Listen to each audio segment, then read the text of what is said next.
1,00,000 మంది శివభక్తులతో కలిసి మహారుద్రాక్ష పూజలో పాల్గొనండి. వెంటనే కాల్ చేసి మీ పేరును నమోదు చేసుకోండి. అమెరికాలో ఉద్యోగం లేదా అమెరికాలో ఉండడం తుమ్మితే ఊడిపోయే ముక్కులా మారిపోతుంది రోజు రోజుకి. ఇండియా వెళ్ళి 60 రోజుల పైగా ఉంటే అమెరికాలోకి రానివ్వకుండా H1B వీసా ఉన్న వాళ్ళని కూడా వెనక్కి పంపిస్తున్నారనేది ఇప్పుడు సారాంశం. అమెరికాలో డొనాల్డ్ ట్రంప్ ప్రభుత్వం ఏర్పడిన తర్వాత ఇమిగ్రేషన్ నిబంధనల్ని కఠినతరం చేసింది. అలానే H1B రూల్స్ పైన కూడా అమెరికా ప్రభుత్వం ఫోకస్ పెట్టింది. ఇప్పుడు తాజాగా H1B ఉన్నప్పటికీ కూడా అమెరికాకి దూరంగా ఉంటే కనుక వీసా క్యాన్సిల్ అయ్యే ప్రమాదం ఉంది అనే సమాచారం మన వాళ్ళ గుండెల్లో గుబులు రేపుతోంది. అసలు ఏం జరుగుతుంది? ఈ నిబంధనలు నిజంగా ఉన్నాయా? దీనికి సంబంధించిన అనుభవాలు ఏంటి? ఒకసారి తెలుసుకునేటువంటి ప్రయత్నం చేద్దాం. మనం యుఎస్ నుంచి మనతో లైవ్లో జాయిన్ అయ్యారు భూమిరెడ్డి సాయి శ్రీనివాస్. అలానే సాయి శ్రీనివాస్ గారు అక్కడ రీసెర్చ్ స్కాలర్గా చేస్తున్నారు. సాయి శ్రీనివాస్ గారు నమస్తే. నమస్తే సార్. ఏంటి రోజుకు ఒక కొత్త విషయం వస్తుంది. 60 రోజులు అమెరికాకి బయట ఉండి H1B వీసా ఉన్నా కానీ అమెరికాకి దూరంగా ఉండి ఇండియాలో కావచ్చు ఇంకెక్కడైనా కావచ్చు వాళ్ళు ఉంటే కనుక వీసా క్యాన్సిల్ అయిపోద్ది. నిజమేనా? ఇట్లాంటి రూల్ ఏదైనా ఉందా?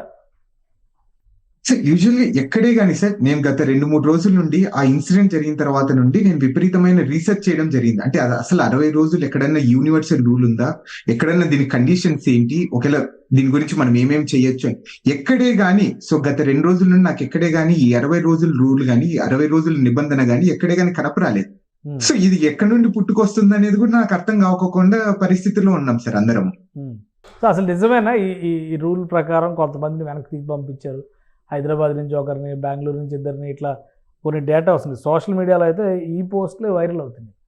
సో నిజంగానే అటువంటి డిపోర్టేషన్స్ జరిగినాయా? వాళ్ళ వీసాలో రివోక్ చేయడాలు, క్యాన్సిల్ చేయడాలు, తిప్పి పంపించడాలు ఇట్లాంటివి ఏమైనా ఉన్నాయా? సార్ ఇదైతే 100% నిజమే సార్, వాస్తవమే. సో తప్పకుండా ముగ్గురిని అయితే రిటర్న్ పంపించడం జరిగింది అనేది అయితే క్లియర్ గా తెలుస్తుంది అబుదాబి ఎయిర్పోర్ట్ నుండి. సో ఇక్కడ మనం ఒకసారి ఆలోచించుకోవాల్సింది రూల్ ఏం చెప్తుంది అనేది దాని గురించి ఆలోచించుకోవాలి సార్. ఇప్పుడు వీళ్ళని తిరిగి పంపించిండే రూల్ ఏంటంటే sir 22 code of federal regulations 41.122 HE ప్రకారము వాళ్ళని రిటర్న్ పంపించడం జరిగింది. ఈ రూల్ ఏం చెప్తుందంటే సార్ పోర్ట్ ఆఫీసర్ సెక్షన్ 235 ప్రకారము వాళ్ళు సాటిస్ఫైడ్ లేకపోయినా, లేకపోతే వీళ్ళ అడ్మిషన్ ని అమెరికాలోకి రానికోకుండా వీళ్ళు అనుకోవడం ద్వారా వీళ్ళు స్వతహాగా అంటే ఏలియన్ అనే వాళ్ళు స్వతహాగా వాలంటరీగా డిపార్చర్ కావడం జరిగింది. 235 ఏం చెప్తాదంటే sir deny to the admission to the United States అని చెప్తుంది. అంటే వీళ్ళకి ఎంట్రీ లేకోకుండా వీళ్ళని డినై చేయడం. ఎందుకు డినై చేస్తారు అంటే మీ అందరికి తెలిసిండేదే, మామూలుగా ఎందుకు అమెరికాలోకి రానికోకుండా డినై చేస్తారంటే ఒక 5 కారణాలు ఉంటాయి సార్. ఫస్ట్ కారణం ఏంటంటే నేషనల్ సెక్యూరిటీ కానీ, హెల్త్ రిలేటెడ్ గ్రౌండ్స్ కానీ, లేకపోతే వీళ్ళు ఇక్కడికే వచ్చేసి పర్మనెంట్ గా అమెరికాలో ఉండిపోతారా అని, లేకపోతే ఫ్రాడ్ ఏదైనా చేసినా, మిస్రిప్రజెంటేషన్ చేసినా, ఈ 5-6 కండిషన్స్ లో తప్పకుండా ఎవరికైనా డినై చేస్తారు. కానీ 60 రోజుల నిబంధన అనేది ఎక్కడా లేదు. ఇది ఎక్కడి నుండి వస్తుందంటే సార్ 2001లో వాన్ అనే ఒక కేసు లో చెప్తారు సార్. ఎవరికి కానీ ఈ సిబిపి ఆఫీసర్ కి వీళ్లకు ఈ 5 కండిషన్స్ కాకపోయినా కానీ వీళ్ళకు బ్రాడ్ విచక్షణ రహితంగా వీళ్ళ అధికారాలు ఉంటాయి. ఈ 5 కండిషన్స్ కాకపోయినా కానీ మిగతా కండిషన్స్ ని వీళ్ళు స్వతహాగా తీసుకొని when they are facially and legitimate act అన్నప్పుడు వీళ్ళు ఏదైనా కానీ రూల్ తీసుకొని వాళ్ళ వీసా రివోక్ చేసే అధికారము సిబిపి ఆఫీసర్ కి ఇవ్వడం జరిగింది ఆ కేసు ద్వారా. దాని తర్వాతనే వీళ్ళన్ని సిబిపి ఆఫీసర్ ఏది చెప్పినా గానీ, వాళ్ళు ఏ విచక్షణ రహితంగా వాళ్ళు ఏదైనా అధికారాన్ని వాడి ఇట్లాంటివి చేసినా గానీ అది లీగలీ వ్యాలిడ్ అయిపోతుంది, ఫేషియలీ లెజిటిమేట్ అయిపోతుంది. ఇక్కడ వాళ్ళు ప్రూవ్ చేయాల్సిందేది ఒకటే సార్, ఎందుకు ఫేషియలీ లెజిటిమేట్ అనేది ఒకటే ప్రూవ్ చేయాలి. అంటే 60 రోజుల కన్నా ఇండియాలో ఉండడం వల్ల అమెరికాకు నష్టం కానీ లేకపోతే ఏంటి, ఎందుకు నష్టపడతారు అనే దాని గురించి ఒకటి వాళ్ళు ప్రూవ్ చేయాల్సిందేది వస్తుంది సార్. కేసు అయిన తర్వాత ఈ ముగ్గురు డిపోర్టేషన్ అయిన తర్వాత అక్కడ అమెరికా మీడియాలో కానీ లేదా మన తెలుగు కమ్యూనిటీ, తెలుగు సర్కిల్స్లో కానీ ఏదైనా డిస్కషన్ జరుగుతుందా? రీజన్స్ ఏంటి, ఎందుకు వెనక్కి పంపించారు? పైగా అబుదాబి దగ్గర నుంచే వెనక్కి పంపించిన నేపథ్యంలో అక్కడ లీగల్గా ఏమన్నా సపోర్ట్ దొరికే అవకాశం ఉందా వాళ్ళకి? సార్ సిబిపి అంటే ఈ పోర్ట్ ఆఫ్ ఎంట్రీలో జరిగేదానికి ఎక్కడే గానీ లీగల్ రైట్ కానీ లీగల్ హక్కులు కానీ ఎక్కడే కానీ మనం వాడడానికి అవకాశం ఉండదు సార్. అది ఫస్ట్ ఆఫ్ ఆల్ మనకు చాలా క్లియర్ గా తెలుసుకోవాల్సింది. మీ అందరికి ఒకటే చెప్తున్నాను సార్ ఈ సందర్భంగా, వీసా అనేది హక్కు కాదు sir, it's a privilege. So వాళ్ళు అమెరికా వాళ్ళు, సో మనకి ఇచ్చిన ప్రివిలేజ్ అట్లాంటిది. సో అందరు ఏమనుకుంటారు, మనకు వీసా ఉంటే మనం డైరెక్ట్ గా అమెరికాకి వెళ్ళిపోవచ్చు, కానీ ఎక్కడే కానీ అది లేదు. సిబిపి ఆఫీసర్ ని మీరు సాటిస్ఫై చేసిన తర్వాతే మీరు అమెరికాలోకి ఎంటర్ కావాలి. అమెరికాలో మీరు వచ్చిన పర్పస్ ని సాటిస్ఫై చేయగలరు. దాని తర్వాతే మీరు ఏదైనా చేయగలరు తప్ప మీకు వీసా వచ్చినంత మాత్రం మీరు అమెరికాకు వచ్చేసి మాకు అధికారాలు ఉన్నాయి, హక్కులు ఉన్నాయనే దానికైతే అసలు లేదు సార్. ఇక్కడ ఇంకొకటి ఏంటంటే, మీరు మంచి ఒక క్వశ్చన్ అడిగారు, అంటే ఏమన్నా మనం కోర్టుకి వెళ్ళే అవకాశం ఉందా, ఏదైనా లీగల్ రైట్స్ ఉంటాయి అని. ఇక్కడ పోర్ట్ ఆఫ్ ఎంట్రీలో జరిగేదానికి ఎక్కడే గానీ లీగల్ రైట్స్ అనేది ఎక్కడ లేదు సార్. ఇది కంప్లీట్ గా ఎక్సెప్షన్. దీనికి ఎక్కడే గానీ జ్యుడిషియల్ రివ్యూ గానీ మీరు కోర్టుకి వెళ్ళి మా హక్కులు కాల రాస్తున్నారు వీళ్ళు అనే దానికి అసలు లేదు. ఎందుకంటే వీసా అనేది ఒక హక్కు కాదు, ఇట్స్ ప్రివిలేజ్. అది క్లియర్ గా చెప్పడం జరుగుతుంది సార్. కానీ అంటే ఇప్పుడు మరి వాళ్ళు ప్రాజెక్టుల మధ్యలో ఉండొచ్చు, ఆల్రెడీ కొన్ని కమిట్మెంట్స్ ఉండొచ్చు, అక్కడ కొంతకాలం ఉండి బయటకు వచ్చిన వాళ్ళు అయి ఉండొచ్చు. సో వాళ్ళ ప్రయోజనాలు కూడా ప్రొటెక్ట్ చేయాల్సినటువంటి అవసరం ఉంటుంది కదా. ఇది ఆ రకమైనటువంటి అవకాశం ఏమీ లేదా? అంటే ఆ రకమైన అవకాశం అయితే ప్రస్తుతానికైతే ఎక్కడ కనపరావడం లేదు సార్. అంటే ఇక్కడ మీరు క్లియర్ గా చూసుకుంటారు, అంటే ఇప్పుడు ఫర్ ఎగ్జాంపుల్ ఇప్పుడు ఏదైనా ఎమర్జెన్సీ ఉండి, ఫ్యామిలీ ఎమర్జెన్సీ ఉండి, ఎవరన్నా చావు బతుకుల్లో ఉండడం, లేకపోతే మనకి ఏదైనా యాక్సిడెంట్ జరిగి ఇండియాలో మనము దాన్ని రికవర్ కావడానికి 6-7 నెలలు టైం పడుతుంది. ఆ టైంలో పరిస్థితులు కూడా వీళ్ళు ఆలోచించుకోకుండా, ఈ ఎమర్జెన్సీ సిచ్యువేషన్స్ కూడా వీళ్ళు చూసుకోకుండా ఇలా వీసాని రివోక్ చేయడం అనేది నాకైతే కరెక్ట్ అనిపించడం లేదు.